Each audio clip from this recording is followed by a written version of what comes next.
सभी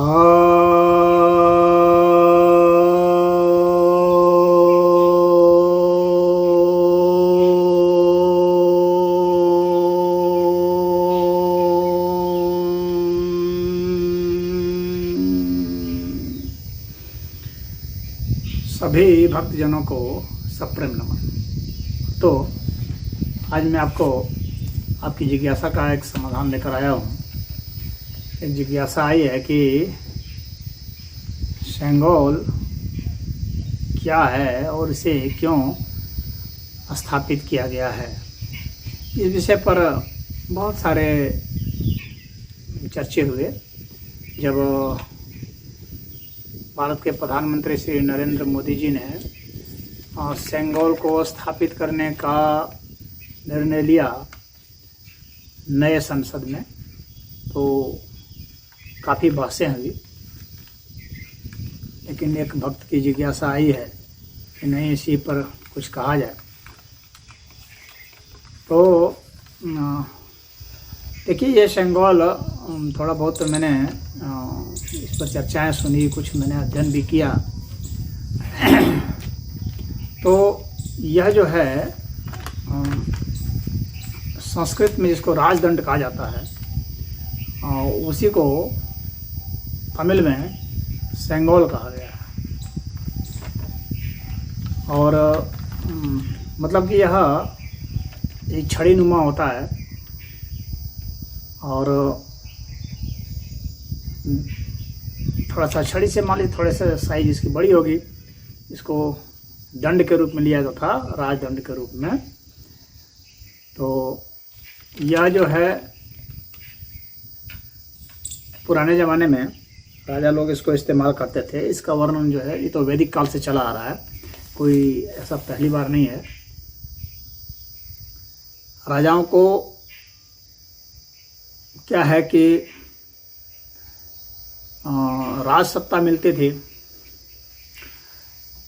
और जब सत्ता मिलती थी तो उसके साथ साथ उन लोग की जिम्मेवारियां, उनके अधिकार भी होते थे। और पुराने समय में क्या था कि राजा को ईश्वर का दूत माना जाता था और न्याय का अधिकार भी उसे ही दिया गया था।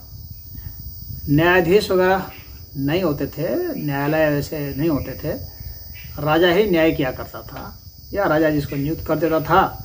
छोटे स्तर पर वे लोग भी न्याय का काम कर देते थे। तो उसका एक प्रतीकात्मक जो स्वरूप था वो यही सेंगोल था। ये सेंगोल जो है तमिल शब्द सेम्मई से बना है। सेम्मई का अर्थ होता है नीति परायणता, और इसमें जो सेम्मई में जो कोल जो है इसको जोड़ा है। कोल मतलब होता है छड़ी। तो नीति परायणता की जो छड़ी होती है वह जो है वह सेंगोल है। वैसे तो यह भी कहा जाता है कि संस्कृत में जो चूँकि यह पवित्रता का परिचायक था, तो संस्कृत में जो शंकु है जिसका अर्थ शंख होता है, तो वह भी पवित्रता का पहचान है। और उसका भी इसमें मतलब कि सेंगोल शब्द के विकास में उसकी भी भूमिका हो सकती है बहुत पहले। हालांकि तमिल जो भाषा है वह परिपक्व भाषा है और बहुत प्राचीन भाषा है भारत की, तो वह पर्याप्त है अपने आप में रखने के लिए। हालांकि तमिल में बहुत सारे शब्द जो है संस्कृत के आए हुए हैं। और ये जो छड़ी होती थी, इसमें क्या होता था कि इसको राजा को इस छड़ी को दिया जाता था। जब वह सत्ता ग्रहण करता था तो उस समय उस छड़ी को दे दिया जाता था और वह छड़ी को वह धारण कर लेता था। हालांकि धारण करने के समय पहले तो वह यह कहता था कि आदंडयो अस्मि, ऐसा 3 बार बोलता था। यानी मतलब मैं शासक हूँ और मैं दंड से ऊपर हूँ, मुझे दंड नहीं दिया जा सकता है, ऐसा 3 बार बोलता था। तो ऐसा बोलने पर क्या होता था कि 3 बार बोल देता था जब कि मुझे दंड नहीं दिया जा सकता था क्योंकि मैं शासक हूँ, तो वहाँ पर कोई विद्वान या सन्यासी या उनका जो राजगुरु, राजपुरोहित आते थे और उसको पलाश की छड़ी से राजा को 3 बार मारते थे प्रतीकात्मक अर्थ में। और मार करके उनको कहते थे कि यह मत बोलो, यह बोलो दंडयो वशी। तो 3 बार राजा बोलता था दंडयो वशी, दंडयो वशी, अर्थात मुझे भी दंडित किया जा सकता है, मुझे भी दंडित किया जा सकता है। यानी यदि राजा गुनाह करेगा, राजा अगर कोई दूसरा गुनाह किया है तो राजा तो दंड दे देगा, लेकिन अगर राजा ने स्वयं किया है तो उसे कौन दंड देगा, क्योंकि आज के जैसी तो कोई व्यवस्था थी नहीं। तो वह राजा के ऊपर ही जिम्मेवारी थी कि वह स्वयं को भी दंडित कर सकता था और उसको करना था। वही अच्छा राजा माना जाता था जो स्वयं को भी दंडित कर सकता है। यानी कोई भी व्यक्ति उस राज्य में ऐसा नहीं होता था जो कि दंड से ऊपर हो जाए।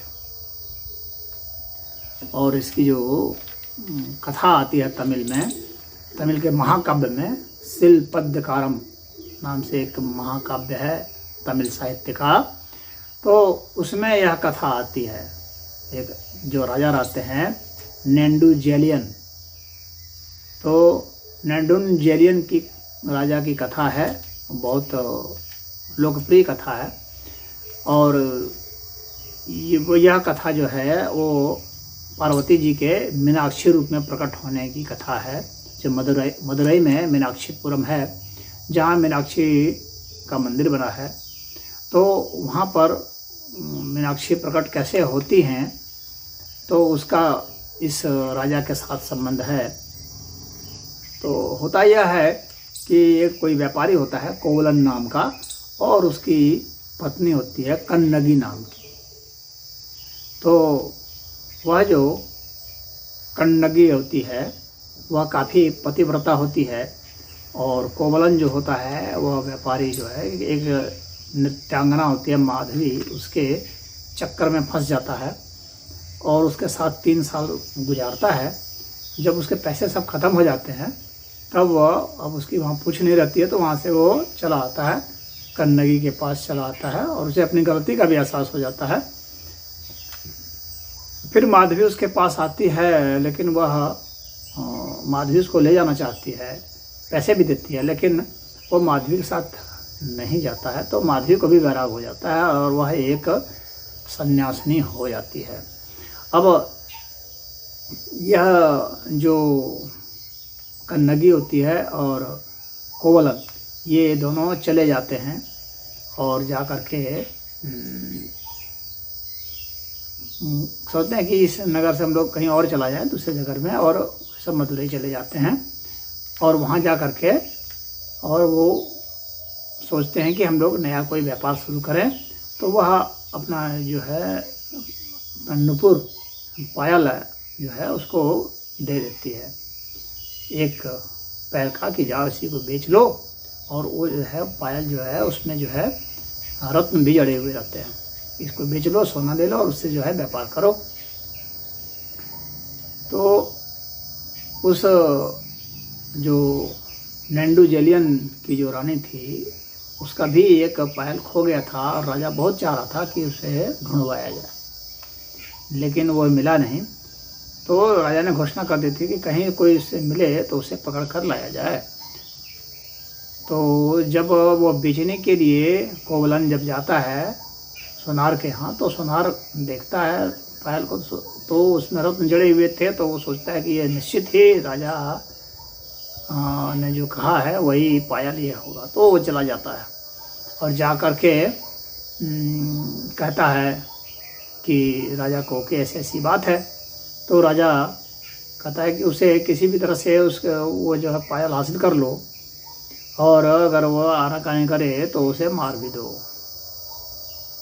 तो क्योंकि वहाँ पर जो है चोरी जो है उसके लिए मृत्युदंड का प्रावधान किया गया था उस राज्य में। तो अब जैसे ही वो कोवलन आता है तो वो व्यापारी से छीनना मतलब सिपाही से छीनना चाहते हैं, तो वह देना नहीं चाहता है, तो उसमें से तलवार से मार देते हैं और मर जाता है। कन्नगी जब सुनती है तो बहुत गुस्से में करके वो राजा के पास जाती है, कहती है कि तुम अपने को बहुत न्यायप्रिय समझते हो, लेकिन तुमने अन्याय किया है, मेरे पति को तुमने मार दिया है। मेरा पति चोर नहीं है, यह जो है मैंने ही पायल उसे दी थी और यह मेरा दूसरा पायल है, ये देखो दूसरे पैर का पायल है और मिला लो और तुम्हारी रानी का वो पायल नहीं है। तो वह पायल मिलाता है, देखता है सचमुच में उसकी रानी का पायल नहीं रहता है। तो वह बहुत दुखी होता है और कहता है कि मैंने अन्याय किया है और इसका अन्याय का जो दंड जो है मुझे मिलना चाहिए। तो वह स्वयं को मृत्यु दंड देता है। तो यह जो मृत्यु दंड होने के बाद क्या होता है कि वह जो कन्नगी होती है वह बहुत गुस्से में फिर भी हो जाती है, उसका गुस्सा फिर भी शांत नहीं होता है और कहती है कि यह मदुरई में जो अच्छे लोग हैं उसको छोड़ करके बाकी जो बुरे लोग हैं वे सब जो हैं जल जाएं। और मदुरई जलने लगती है। तो वहाँ पर उसके गुस्से को शांत करने के लिए पार्वती जी मीनाक्षी रूप धारण करके प्रकट होती है और वो शांत कराती है। तो ये कथा यही है। तो यहाँ पर मुख्य बात यह है कि वह जो सेंगोल होता है तो वह जो है वह राज सत्ता का नहीं बल्कि नीति न्याय का और व्यवस्था का प्रतीक के रूप में है। और वहाँ पर राजा किस तरह से उसको लागू करता है इस बात को बतलाने के लिए है। तो यह कथा इसलिए इतनी लंबी सुनाई गई। और इसका राजदंड का तो जिक्र महाभारत में भी है, जबकि अर्जुन जो है युधिष्ठिर को सुनाते हैं। और यह शांति पर्व में यह है, ये 15वें अध्याय में है। 1 से 17 जो श्लोक है उसमें यह वर्णन है। उसमें बताया जाता है कि यह राजा जो है यह विधान हमें परमात्मा से मिला है, विधाता ने दिया है, ताकि इससे चारों वर्णों की रक्षा की जा सके, धर्म की रक्षा की जा सके, धन की रक्षा की जा सके और बिना किसी भेदभाव के जो न्याय सम्मत है उसके हिसाब से व्यवस्था की जा सके। और आश्रम में शिक्षा प्रणाली इन सब की भी रक्षा की जा सके। तो सभी की रक्षा की जा सके, उद्दंड को दंड भी दिया जा सके और सज्जन की रक्षा की जा सके। तो इसके लिए यह राजदंड होता है। तो राजदंड का जिक्र वहाँ भी आता है। तो राजदंड का जिक्र हमारे सभी जो नीति ग्रंथ हैं उन सब में वर्णन है। आप चाणक्य में भी देखेंगे, चाणक्य की नीति में भी राजदंड का वर्णन है। और कितने भी राजा थे उस ज़माने के, चाहे मौर्यकालीन राजा थे या गुप्तकालीन राजा थे, वे सभी राजा, चाहे विजयनगर राजा जिस थे, वे सभी जो है राजदंड रखते थे। ये जो सेंगोल है ये चोल राजाओं का काफ़ी मतलब प्रचलित रहा है। चोल राजाओं में बहुत ज़बरदस्त यह परंपरा थी, इसको दिया जाता था कि राजा के पास अतिरिक्त जो है न्याय की व्यवस्था होनी चाहिए, व्यवस्था होनी चाहिए और नीतियाँ होनी चाहिए और नीति धर्म सम्मत नीति होनी चाहिए। तो धर्म की रक्षा, धन की रक्षा, जन की रक्षा, शास्त्र की रक्षा, मन की रक्षा, तन की रक्षा, हर तरह की रक्षा जो है करने का उसका वह विधान था। भगवान कृष्ण को भी जो है गणाध्यक्ष माना गया था और भगवान कृष्ण भी राजदंड धारण करते थे। और जो उनके और जो बहुत सारे उसमें जो गुट थे, गण थे, जैसे बहुत सारे वंश थे, संधक वंश था, वृष्णि वंश थे, भोज वंश थे, यादव वंश थे, कुक्कुर वंश थे। ये सब सारे जो है इन सब के भगवान श्री कृष्ण प्रतिनिधि थे। और भगवान श्री कृष्ण उस राजदंड को धारण करते थे जो कि न्याय दंड होता था। और आज भी द्वारिका में भगवान श्री कृष्ण का जो मंदिर है उसमें आज भी राजदंड है वहाँ पर, यानी प्रकाश सेंगोल वहाँ पर है। तो ये सेंगोल की कथा कि अभी आधुनिक काल में शुरुआत वहाँ से होती है। जब भारत को सत्ता सौंपने की बात आती है तो लॉर्ड माउंटबेटन जो है वे कहते हैं कि कैसे जो है सत्ता जब सौंपी जाएगी तो कोई प्रतीकात्मक अर्थ होना चाहिए, क्योंकि ब्रिटेन में भी छड़ी जैसा ही प्रयोग किया जाता था सत्ता सौंपने के लिए। तो यहाँ का भी उन्होंने पता लगाया, उन्होंने नेहरू को कहा कि बताइए कैसे सत्ता सौंपी जाए, कोई प्रतीकात्मक रूप से सत्ता सौंपने का हम लोग जो है उपक्रम करें। तो नेहरू ने यह जो है अपने मित्र जो हैं और उनके जो सह नेता थे सी राजगोपालाचारी, उनसे कहा। तो राजगोपालाचारी तमिलनाडु के थे, तो उन्होंने तमिलनाडु में जा करके वहाँ उसका वर्णन देखा, वहाँ पता किया वहाँ की परंपरा का। तो उन्हें पता चला कि यहाँ पर जो है चोल राजा जो होते थे वे सेंगोल धारण करते थे, जो छड़ी नुमा है। और उसमें क्या है कि उस छड़ी में वो साधारण छड़ी नहीं होती थी, उसमें जो नंदी जो हैं, जो भगवान शिव के वाहन हैं और भगवान शिव के बहुत बड़े निष्काम सेवक हैं। तो जो भगवान शिव का जो मंदिर होता है तो उसके बाहर में नंदी होते हैं, तो नंदी के ही कान में कुछ कहा जाता है तो फिर नंदी जा करके शिव को रिपोर्टिंग करते हैं, ऐसी एक मान्यता है। तो अब वह जो है मतलब नंदी के माध्यम से हम सीधे परमात्मा को बताते हैं अपनी बात को। तो वहाँ पर नंदी का भी चिन्ह है, जो कि एक न्याय की बात को रखने के लिए है, एक व्यवस्था को रखने के लिए है, और सीधे परमात्मा के साथ न्याय का संबंध होने के कारण उस छड़ी में उसका स्थान दिया गया। वो साधारण छड़ी नहीं है, सोने से बड़ी हुई छड़ी वो होती थी, दंड उसको कहा था। दंड मतलब जो डंडा जैसा होता है।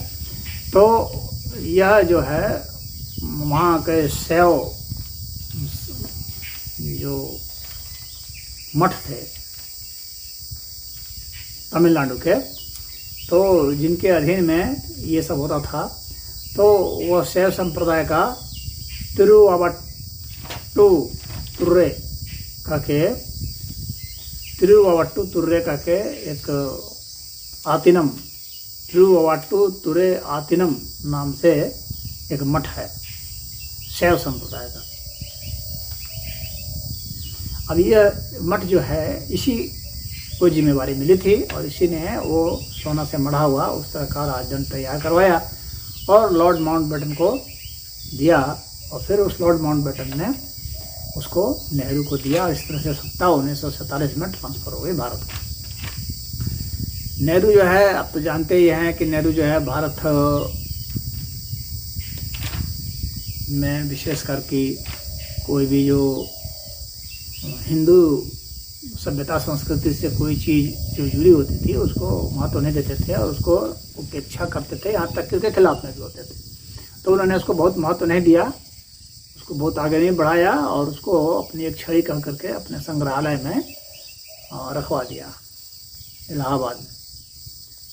तो अब जो है जब मोदी ने ये नए पार्लियामेंट की बात की तो उस समय उस छड़ी को फिर जो है मंगवाया और वहाँ पर अब स्पीकर के उसमें लगा दिया गया है। जो लोकसभा के स्पीकर रहे हैं तो उनके ठीक बगल में एक अब टीवी में दिखलाया भी है, बहुत बढ़िया से उसको स्थापित कर दिया गया है। एक प्रतीकात्मक अर्थ में है कि व्यवस्था से सब कार्य सुचारू रूप से होना चाहिए। तो यह जो है हम लोग के लिए सेंगोल भारतवासियों के लिए एक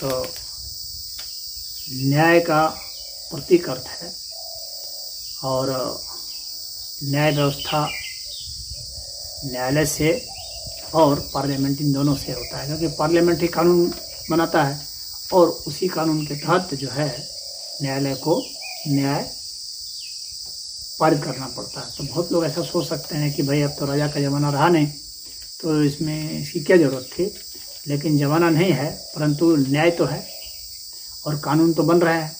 तो कानून बनाने का काम, कानून के आधार पर ही न्याय होगा। कानून बनाने का काम पार्लियामेंट का है, तो वहाँ पर वह याद दिलाने के लिए कि कानून सही तरीके से हो, व्यवस्था सही तरीके से हो, सबके साथ न्याय हो, तो वह सेंगोल की छड़ी होनी चाहिए, वह न्याय की छड़ी होनी चाहिए, नीति की छड़ी होनी चाहिए, तभी हमारा देश आगे बढ़ेगा। तो यही इसका गूढ़ार्थ था। तो इसमें इतना ही। हरि ओम।